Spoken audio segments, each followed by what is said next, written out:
Decision-making strategies. How to weigh pros and cons for effective decision-making.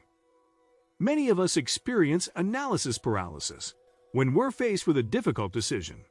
Often, we're afraid of making the wrong choice, so we spend a huge amount of time analyzing every possibility and struggling to reach a conclusion.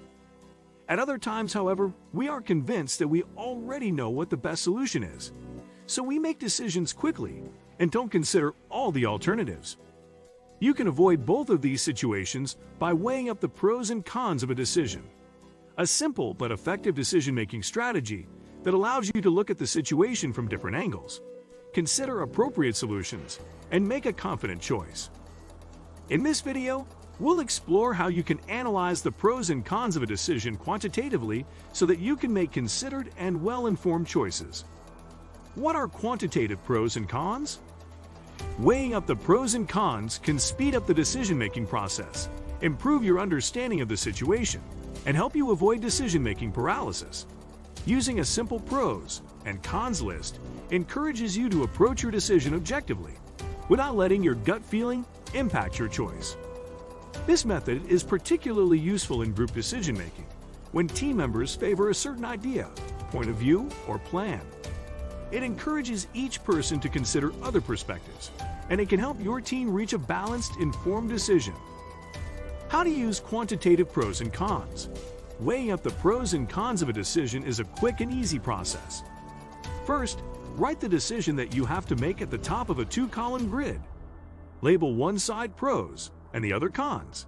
Then, list all of the possible positive consequences of the decision in the pros column, and all the negative effects in the cons column. Now consider the points that you've written down and assign a positive or negative value to each one. For example, a score of +5 may be strongly favorable, while -1 may be mildly unfavorable. Try to score as objectively as possible. Once you've finished, add up the scores in each column and subtract the total cons from the total pros. A positive overall score indicates that you should go ahead with the decision, while a negative one suggests you should scrap it. Remember, always use your common sense. If you suspect that the solution isn't appropriate, take some time to identify any factors you may have missed. Example: for instance, in the wake of the COVID-19, some of your employees have requested to work remotely permanently instead of from the office. So you need to decide whether to provide the option to work from home. Although working with a virtual team has a number of benefits, it also presents several risks. So you weigh up the pros and cons of a remote working policy below. Implementing a remote working policy. Pros: allowing employees to work from home can reduce their stressful commutes and increase their productivity. +5. Remote working provides greater flexibility, particularly for working parents and caregivers who have other responsibilities. +4. It's possible to hire highly creative people who live further away if they don't have to come into the office every day. +4. People who aren't distracted by office noises and regular interruptions will perform better. +5.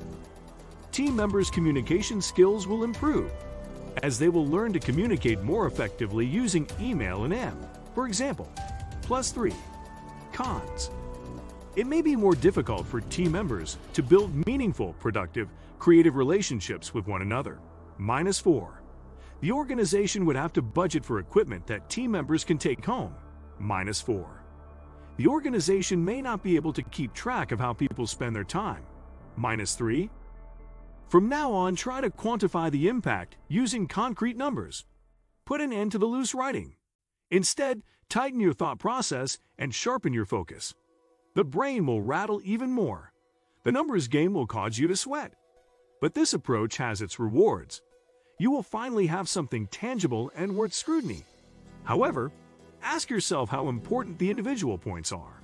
If possible, use a numeric scale to place relative weights, say from 1 to 10, with 10 being an extremely important point. Next, try to predict the possibility of the individual items, pros and cons, materializing. Again, you can assign points from 1 to 10, where 1 is extremely unlikely and 10 is extremely certain. Admittedly, Benjamin Franklin did not mention exactly how you should weigh individual arguments. However, assessing the importance and probability are sensible and important steps. So, take your calculator or create an Excel spreadsheet to calculate the products of these numerical values. Subsequently, you will arrive at the overall weights of the arguments, both pro and con. Now it's time to simplify. Delete the arguments with the same low score. For example, you may want to kick out half the low-ranking scores to arrive at the selection set. These low-ranking items may be important in themselves, but do not play a critical role in the decision-making process. Nevertheless, you should be extremely careful here not to have attributed wrong importance or probability. So, double-check. Next, delete the pairs that match the importance and probability of both individual values.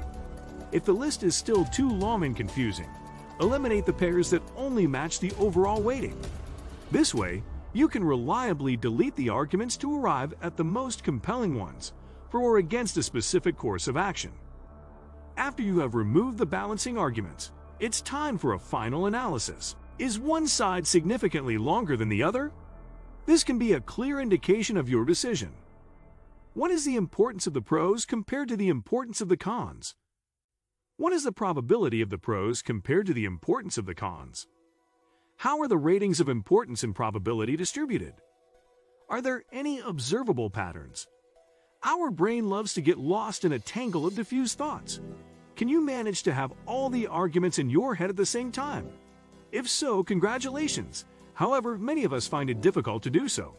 When countless arguments are in your head, it is difficult to keep an overview. Even the process of putting it on paper can be enormously illuminating. Remember the Chinese proverb, writing things down frees up your mental capacity for thinking and decision-making. Furthermore, this approach also adds a visual dimension to help facilitate the decision-making process you have created. The list. However, one column is significantly longer than the other. Yet, the whole thing doesn't feel more helpful as before. What good is it if you have 10 pros, but that one con gives you a ton of headaches? This is where Benjamin Franklin's method may help you. In 1772, the theologian Joseph Priestley, having heard of his successful method for complex decisions, asked Benjamin Franklin for advice. In a letter, he described his method. To get over this, my way is to divide half a sheet of paper by a line into 2 columns, writing over the one pro and over the other con. Sounds like a pros and cons list, doesn't it? But because the process is a little more complicated. What do you think of our video? Let me know in the comments section below. Before you go, please hit the like button and subscribe to my channel. Thanks for watching.